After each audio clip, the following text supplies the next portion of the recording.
Hi, my name's Hal Ritson and I'm from the Young Punx. I'm here with Music Tech Magazine and we're looking at how to get vintage drum sounds in the box. So electronic music producers in dance and hip hop these days very rarely actually get microphones out and record live drummers. They tend to use programmed drums, sample packs. But that doesn't mean that we don't like the sound of real drums and authentic miking and so on. It's just more convenience factor. People tend to, if you want to have a modern drum machine sound, you have a programmed drum. If you want to have a vintage sound, people tend to sample or use sample packs. But that does tend to mean that everyone's using the same old drums over and over. You're either sampling your mate's record or buying the same sample pack that everyone else is using. So I do like to actually get in and use a drummer as often as possible. But the problem is if you use modern drum miking techniques, you get something that sounds kind of very clinical and new and more like a modern pop song. Whereas in electronic music, we tend to prefer the rawer vintage sounds of breakbeats and old vinyl records. So what I want to look at is a couple of different ways that you can use to get that kind of retro vibe, even if it's just a few mics around a drum kit that you're recording today into your digital system. Now, when I say vintage drums, of course, every sort of 5, 6, 7 years, the ways that drums have been sounding in popular music has changed due to changes in technology and changes in the way people record stuff and changes in taste. And you can actually choose between what kind of drum sound you want, even after you've recorded the drums. In the late 60s to early 70s, drum kits were usually recorded on a very small number of microphones, often maybe just one mic or 2 or 3. And they would be quite a distance back from the kit, which means you get a lot of room sound. That's where you get the classic break sound, if you think of something like Amen Break. Big, noisy, trashy. And we often use those old late 60s recordings as samples these days to put rawness and vibrancy into the recordings that you don't get off programmed drums. Equally, during the mid-70s into early 80s, there was a rebellion against that. Everything became very tight and dry and crisp and started to have more of the sound of a drum machine, even though it was done with live drums still. So what I've done is I've recorded Alex Reeves, a drummer I usually work with on the Young Punx, doing a variety of beats here. And I'll show you what you can do in the box to try and get a flavour of a different era. Now, where I'm actually leading to with this is a kind of a late 70s disco drum sound. So the playing style we've got here and the actual drums we used were tailored towards that. It's not really the kit we'd get out and the beat we'd play for a 60s vibe, but I'm going to show you some of the 60s stuff anyway, but just bear in mind it would sound more 60s if we were really focusing on that. Now the first thing you want to do if you want to have a vintage sound actually is everything's too clean and too clinical with modern technology, so we tend to put in as the very first thing, bit of tape noise or vinyl, because if that's running all the way behind it, it's the first psychoacoustic trick to make people think they're listening to something old. So let's throw in a microphone. Now this is going to sound pretty boring. Let's just pick one mic in the room. Now that doesn't sound very interesting. It is literally what you'd expect to have the sound of a microphone a metre or so back from a drum kit. Very simple to do. So if we want, as you can tell, it's kind of a disco beat, but if we were wanting to make that sound more like a vintage breakbeat recording, we can just work off this one microphone, because those vintage recordings were typically on one mic, but they were generally going into a load of valve equipment and a load of tape, and then being mastered onto vinyl, and all those steps were kind of crushing them and smushing them together.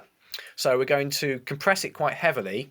Also, they typically be playing live in quite a large room or being sent into an echo chamber, so we need to add some reverb.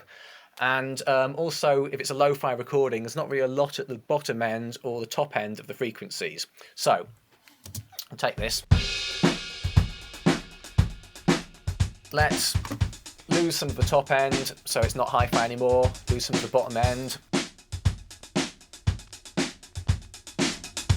Compress it in quite a smashy, audible way, so it's not a transparent compression, it's really doing something. Yeah, it's quite aggressive. Let's put a reverb on it. Here we are in the Space Designer in Logic, there's a preset called Old Vintage Reverb, which has a really good echoey, dark, trashy sound. But if you want it to sound vintage, you really have to put it into mono. The stereo just doesn't say vintage at all, so I'm using this plugin here, the Direction Mixer, to pull it into mono. And then I've got PSP Vintage Warmer, or choose any other tape saturation type plugin, being driven quite hard after the reverb, because you've got to imagine you've got the drum kit in a room making a lot of ambience. That's happening before the compression, which means you can really hear the compression acting on the reverb.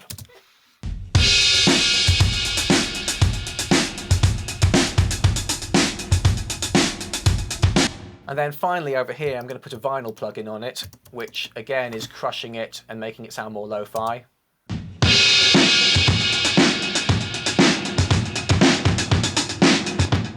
Really dodgy old vinyl.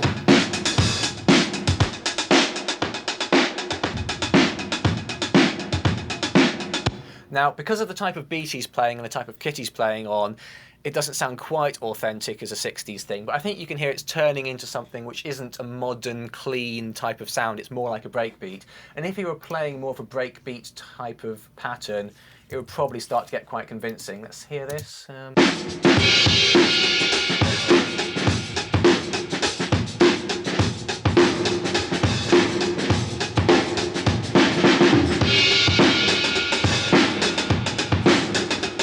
Yeah, that's heading in the right direction. Now, if you actually mastered that down, put it into a sampler, and then started cutting it up so that, for example, the reverb of the kick before was playing when you trigger the snare, and it starts to get all that kind of mush going on, I think that would sound fairly convincing. That said, I'm moving out of the 60s into the 70s. So let's do the opposite thing. I'm going to turn off this vinyl because it makes a whirring noise. Let's instead go close mic'd.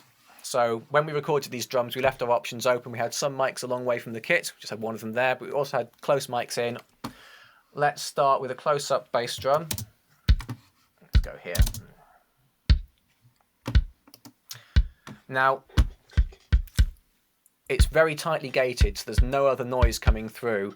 It's the total opposite of what we had before. Before, everything was bleeding into everything else. Now you've just got the kick with a gate on it, so it's very, very isolated. Snare drum. Again, you can hear the hi-hats are bleeding through a bit, but we've been deliberately trying to isolate the snare drum, so there's no hi-hats coming in there, and gone for quite a deep kind of sound. And then we've got a mic on the hats.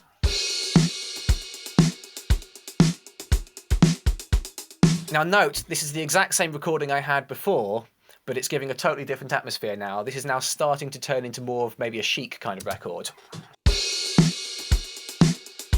Very tight, very gated, very warm and rounded rather than very trashy. Now another thing you can then start doing is maybe add a couple of claps, which would be in keeping.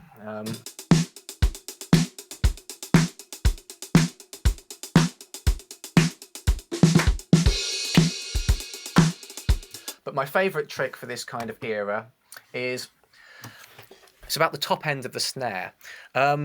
Snares typically got one head which is going bong, and then you've got the snares on the bottom going pff. And if you think about something like a 909 or 808 drum machine, they're mimicking that sound by having a gong tone and white noise going ch. And what started happening in the late 70s, early 80s is, that ch-ch-ch noise is quite hard to control because the hi-hats are in the same frequencies. So you've got this kind of, you can't isolate the hi-hats from the snare noise. So instead we're focusing the EQ of the snare drum really on the dong note and not going for the snare. Then we're sending the snare to a bus and using that bus as a trigger for a gate on a white noise channel. Let's hear the white noise channel. No one wants to listen to that, do they? But we've got a gate, and the gate is running off a side chain off the bus, and what's going into that bus is our tight gated snare drum. So what we can do now is have the gate open on the white noise just when the snare hits. So there, the white noise is happening only on the snare. Then you can get into the, turn down.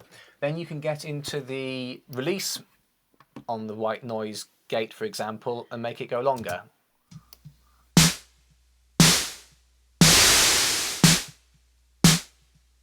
And what's happening is you're creating a sound which is a sort of morphing between a real drum sound and kind of what a 909 would sound like. Sounds a bit artificial here, but it's actually on really loads and loads of disco records. And if we start to put the rest of the kit in, it turns into something which has got a quite nice vintage sound. All right, kick back again. Hats back in. Bend it back in.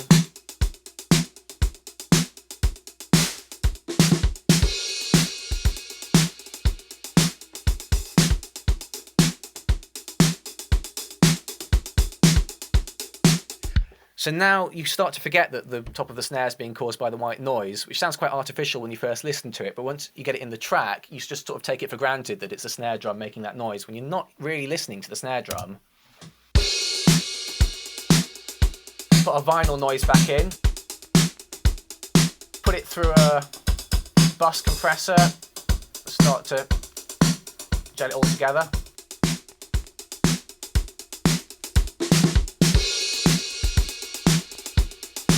And what we've got was something which is a very much more disco-y kind of sound rather than the breakbeaty kind of sound, but it's really just the same drummer in the same room with the same gear. It's just what process we use in the track.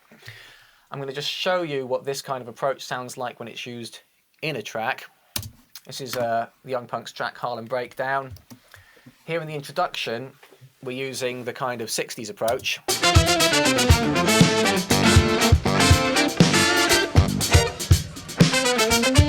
Quite a trashy kind of drum sound, not massively so, but a little bit. So this 70s white noise gated kind of sound I've used particularly on the fills in the track. If we listen to maybe A Place Where a Fill Happens.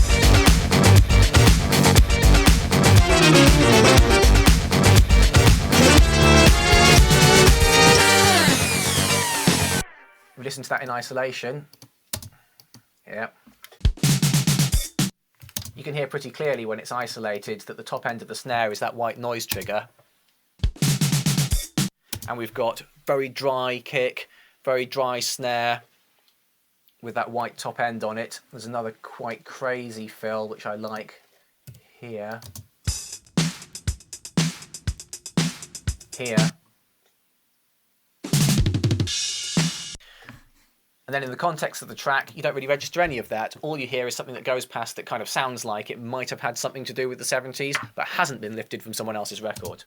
So, in summary, even if you're a kind of in-the-box electronic producer, I do encourage you to get in a room with a drummer and some microphones and get yourself some original content and see if you can recreate some of those old vintage sounds. Just scrape the surface of it here, but for a 60s sound, smash it with compressors, roll the tops and bottoms off, put a bit of an echoey reverb on it, get it all in mono. Or if you want to have more of a disco-y kind of vibe, make everything tight and isolated, close mic'd, gated. Put a bit of background vinyl noise behind it, put it all on one bus compressor together so it sort of modges into one thing, and get some kind of original vintage sounds into your track. I did it on this track, Harlem Breakdown, which is available now from the Young Punx, and then in the new year, 2014, our album, All These Things Are Gone, comes out, which includes a number of things that are gone, including old ways of treating drums. I hope you enjoy that. Thank you.